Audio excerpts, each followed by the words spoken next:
Even if today is your very first day in the furry fandom, and if that's the case, welcome, and I'm honored I can experience it with you, you've likely already discovered that there's no shortage of creative talent here. It's most readily apparent in all the beautiful artwork and fursuits you're inundated with as soon as you open social media, but furry is home to all manner of performing artists as well. Of course, you can find them on many of those same social media sites, but sometimes there's no substitute for a live audience, and that's where furry conventions come in. For many performers in the fandom, a con is maybe the only opportunity they'll have to share their talents in front of a real crowd. But depending on what those talents are, that can be an awfully big maybe. What if a con simply doesn't have a place for them to do so? This is The Mouthful, I am Bravado, and there's a question that needs an answer.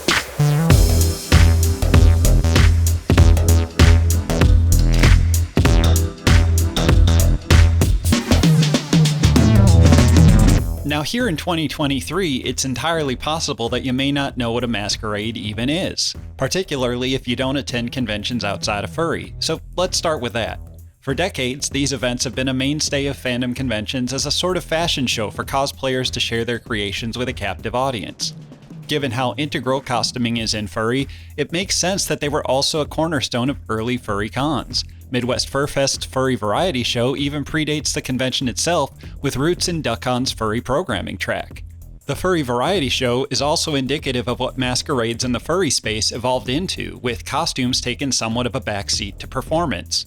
The eventual result was a venue for furries across all disciplines of the performing arts to showcase their abilities, fursuit or not. Similar to talent shows, these events are often competitive, with some even having a panel of judges that offer feedback similar to modern fursuit dance comps.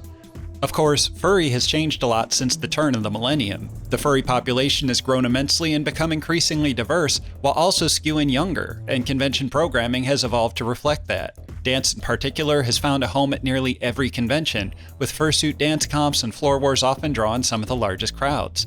Many cons are also providing more opportunities for musicians and other performers to hold their own dedicated events. But as conventions have grown and changed around them, masquerades, or variety shows or talent shows or whatever you want to call them, seem to remain sort of frozen in time, still entertaining on occasion, but also a persistent reminder not just of what furry conventions used to be, but what furry used to be, as eccentric and awkward as it was creative and talented. That's not to say that we ain't still all those things, but I think we wear it a little better now. Even so, such an atmosphere can certainly be a hard sell for attendees and even potential performers, and that's really sad because masquerades provide a home for folks who may otherwise have none, who may be immensely talented, but in ways that don't neatly fit within other convention programming. But these events' seeming inability or unwillingness to keep up with furry as a whole means they're often relegated to little more than an afterthought. But there's gotta be a way to fix this, right? To start, let's nail down exactly what it is we're trying to preserve. What are the things that masquerades get right? Well, first and foremost, they allow for a level of artistic freedom that doesn't exist in most other venues. You want to do comedy, puppetry, acrobatics, juggling, magic? Go for it. Doesn't matter how much experience you have or whether it's just you or a group, you're welcome to try out. The sky's the limit. As long as you keep it short, which is really the other critical thing. No matter what you do, not every routine is going to appeal to every audience member, but keeping things snappy so that the show doesn't stall on any one act is a better experience for everyone.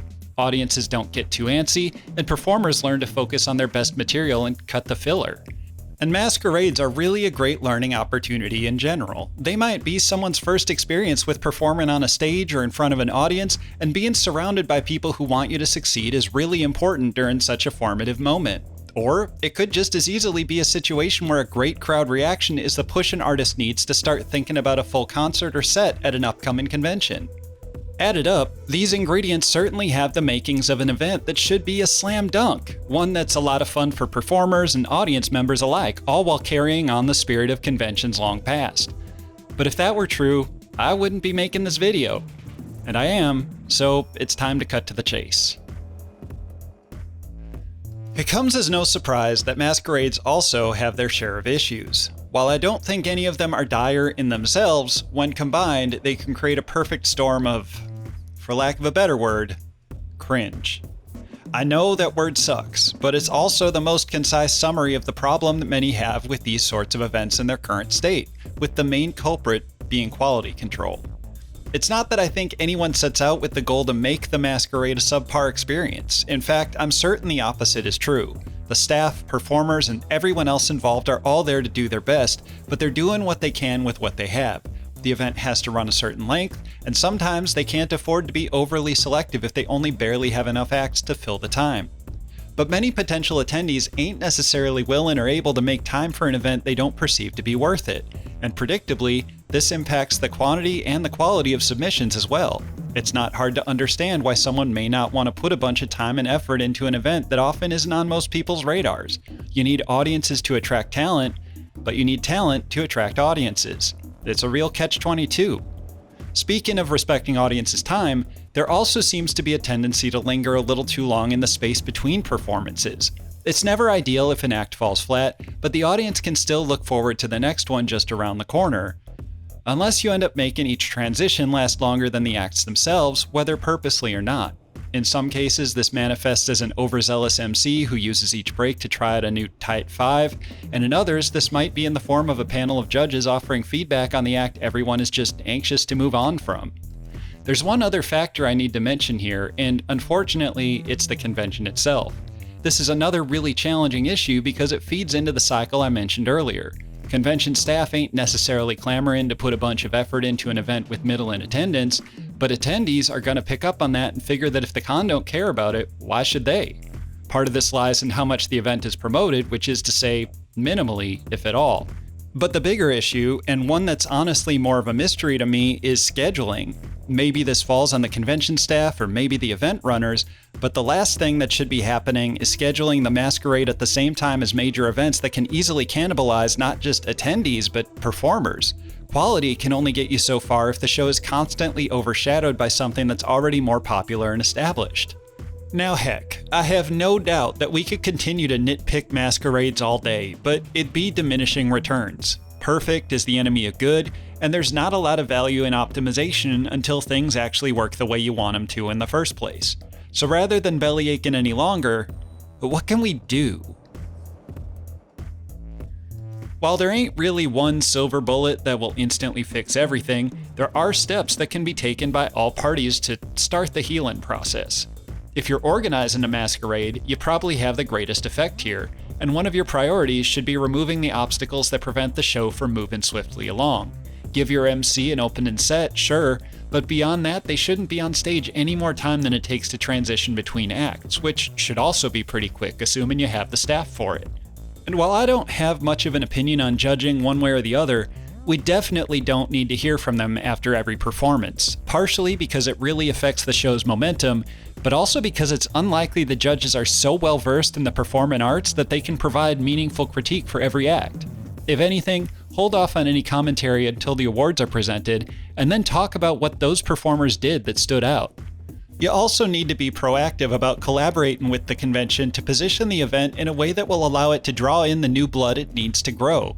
Acknowledge that it may not carry the same prestige it once did. Allow for some flexibility in the scheduling to ensure it don't compete with other marquee events, and work with convention PR to market to attendees who maybe didn't even know this is a thing that happens at the con they're going to. This is also a great time to really emphasize the variety in variety show, with the goal of showcasing a wider range of performances. Speaking of marketing, do what you can to ensure performances are recorded and available in some official capacity, both for audiences who couldn't attend and for the performers themselves. This can be a great way to show people what the event is about, even if they couldn't make it in person, and it's also something performers can share with their own audiences to build both their brand and yours. If you're con staff, everything I just said about collaboration, but reverse it. It's easy to be dismissive of something that feels like it's past its prime, but in this case, it's a self-fulfilling prophecy. While these events rely on attendees taking the time out of their busy weekend to participate, you have the power to help guide them there. And if you're an attendee, maybe just give the masquerade a shot. Here's a brief list of the ones I'm aware of, and I'm sure there are more out there. It's probably going to be super weird, but make that judgment for yourself rather than taking anyone else's word for it. Maybe you'll be motivated to help out or even submit an act of your own, and you should. I've done it, and all my previous gripes aside, it's still a pretty fun experience and gives you a new appreciation for the effort that goes into it from all angles.